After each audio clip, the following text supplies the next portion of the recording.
Ngupload ke YouTube loh ini. Iya, yuk udah gue record. Assalamualaikum warahmatullahi wabarakatuh. Waalaikumsalam warahmatullahi Perkenalkan, wabarakatuh.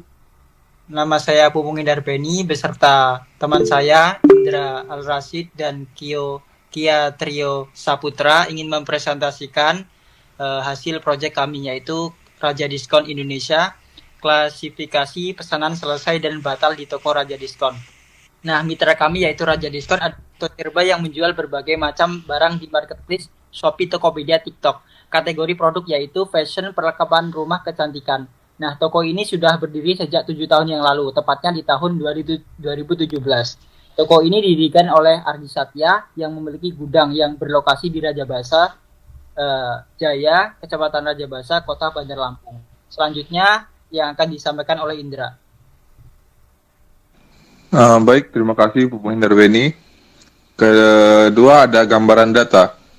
Kita sudah mendapat data yang akan kita olah, yang akan ditunjukkan di slide berikutnya. Data yang akan kita olah adalah data penjualan yang meliputi nama produk, data training dan data testing, jumlah transaksi produk yang terjual, kategori produk yang sering terjual, dan pesanan yang selesai dan batal. Next. Ayo, next Indra. Naive Bayes. Naive Bayes adalah algoritma machine learning yang menggunakan prinsip probabilitas untuk melakukan klasifikasi data. Algoritma ini didasarkan pada teorema Bayes yang dikemukakan oleh Thomas Bayes, seorang ilmuwan Inggris.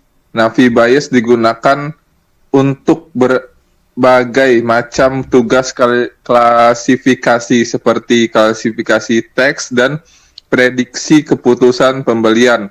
Kelebihan Naive Bayes dapat digunakan untuk data kumulatif maupun kualitatif. Perhitungan cepat dan efisien, mudah dipahami dan dibuat.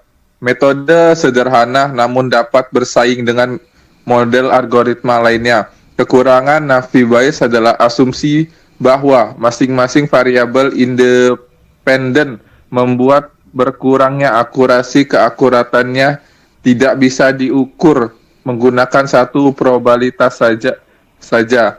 Banyak celah yang bisa mengurangi efektivitasnya. Nah, alasan menggunakan Naive Bayes. Keuntungan algoritma Naive Bayes adalah tingkat nilai error yang dapat lebih rendah ketika dataset berjumlah besar. Selain itu, akurasi Naive Bayes dan kecepatannya lebih tinggi pada saat diaplikasikan ke dalam dataset yang jumlahnya lebih besar. Nah, selanjutnya yang akan disampaikan oleh Kia Trio. Baik, terima kasih.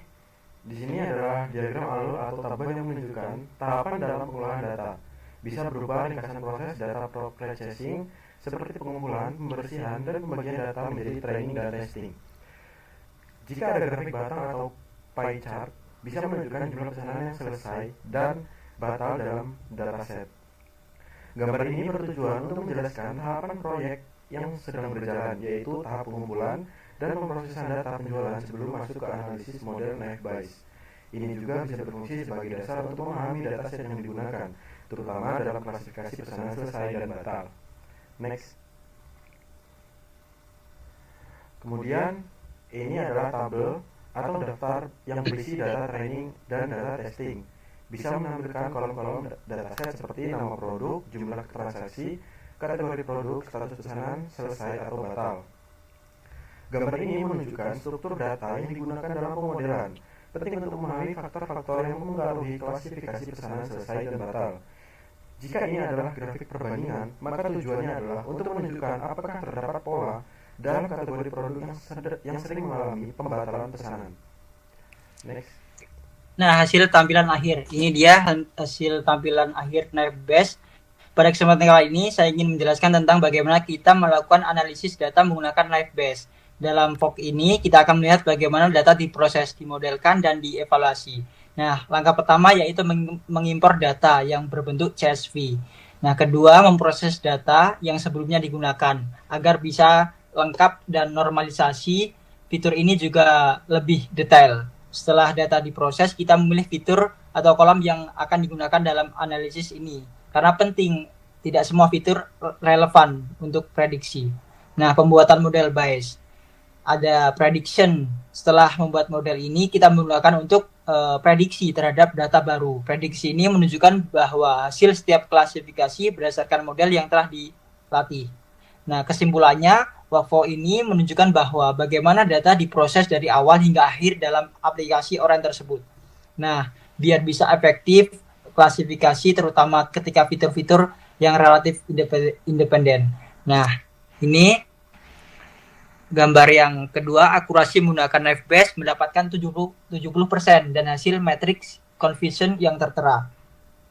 Nah, ini dia kesimpulannya. Workflow ini menunjukkan bagaimana kita diproses dari awal hingga akhir dalam aplikasi orang tersebut. Dari hasil evaluasi kita mendapatkan nilai yang cukup baik, yaitu akuratnya 0,636. Nah, menunjukkan hasil yang cukup baik. Nah, CA atau klasifikasi akuratnya 0,642. F1 skornya 0,600 dan precisionnya 0,602. Recall-nya 0,642. Nah, kesimpulannya yaitu model memiliki performa yang sedang, tetapi masih perlu diperbaiki agar lebih akurat dalam membedakan pesanan yang selesai atau batal.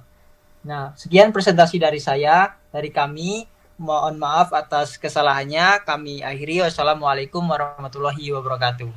Waalaikumsalam warahmatullahi wabarakatuh. Yuk, di upload.